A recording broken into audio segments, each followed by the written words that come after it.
Good morning children. आज हम लोग हिंदी व्याकरण परिचय स्टैंडर्ड 6 चैप्टर 15 काल के भेद में से वर्तमान काल और भविष्यत काल की परिभाषा और भेदों के बारे में वर्णना करेंगे। वर्तमान काल की परिभाषा है क्रिया का वह रूप जिससे चल रहे समय में कार्य होने का ज्ञान हो उसे वर्तमान काल कहते हैं। जैसे वह जाता है, तुम खेलते हो आदि। वर्तमान काल के भेद। अवस्था की दृष्टि से इस काल के 3 भेद हैं: सामान्य वर्तमान, तात्कालिक वर्तमान, संदिग्ध वर्तमान। तो अब हम सबसे पहले जानते हैं कि सामान्य वर्तमान क्या होता है। सामान्य वर्तमान क्रिया का वह रूप जिससे वर्तमान काल में क्रिया का होना पाया जाए सामान्य वर्तमान कहलाता है। सामान्य वर्तमान की परिभाषा है वर्तमान में जो क्रिया सामान्य रूप से होती है उसे सामान्य वर्तमान कहते हैं। जैसे छात्र स्कूल जाते हैं, मैं खाता हूँ। इन वाक्यों में जाते हैं और खाता हूँ से जाने और खाने की क्रिया के वर्तमान काल में होने की सूचना मिलती है, परंतु वर्तमान की किसी विशेष अवस्था का ज्ञान नहीं होता है। तात्कालिक वर्तमान क्रिया के जिस रूप से यह ज्ञात हो कि क्रिया वर्तमान काल में चल रही है उसे तात्कालिक वर्तमान कहते हैं। जैसे तुम जा रहे हो, अमन खा रहा है।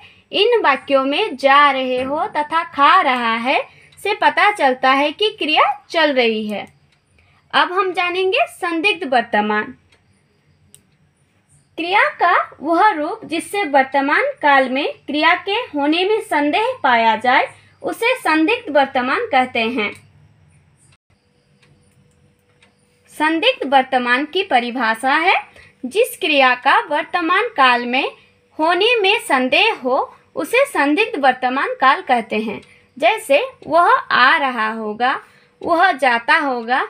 यहाँ पर आना और जाना क्रिया के पूरा होने में संदेह मालूम पड़ता है। अब हम जानेंगे भविष्यत काल। भविष्यत काल की परिभाषा है जिस काल से आने वाले समय में होने वाली क्रिया की सूचना मिले उसे भविष्यत काल कहते हैं।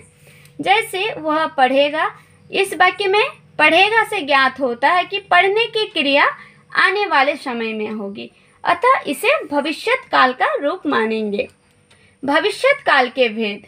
भविष्यत काल के 3 भेद होते हैं: सामान्य भविष्यत काल, संभाव्य भविष्यत काल, हेतुमद भविष्यत काल। तो अब हम जानेंगे सामान्य भविष्यत काल क्या होता है। क्रिया के जिस रूप से भविष्य में होने वाले कार्य के विषय में जानकारी हो अथवा यह व्यक्त हो कि क्रिया सामान्यतः भविष्य में होगी उसे सामान्य भविष्यत काल कहते हैं। सामान्य भविष्यत काल की परिभाषा है क्रिया के जिस रूप से उसके भविष्य में सामान्य रूप से होने का पता चले उसे सामान्य भविष्यत काल कहते हैं। जैसे मैं खेलने जाऊंगा, तुम पढ़ोगे। इन वाक्यों में जाऊंगा और पढ़ोगे शब्द भविष्य में सामान्य रूप से क्रिया के होने की सूचना देते हैं, अतः ये सामान्य भविष्यत काल की क्रियाएं हैं। संभाव्य भविष्यत काल आने वाले समय में किसी क्रिया के होने की संभावना होने पर संभाव्य भविष्यत काल होता है। संभाव्य भविष्यत काल की परिभाषा है क्रिया के जिस रूप से उसके भविष्य में होने की संभावना का पता चले उसे संभाव्य भविष्यत काल कहते हैं। जैसे शायद वह कल आए, शायद वर्षा होगी। इस वाक्य की क्रिया से पता चलता है कि क्रिया के भविष्यत काल में होने में संदेह है। हेतुमद भविष्यत काल।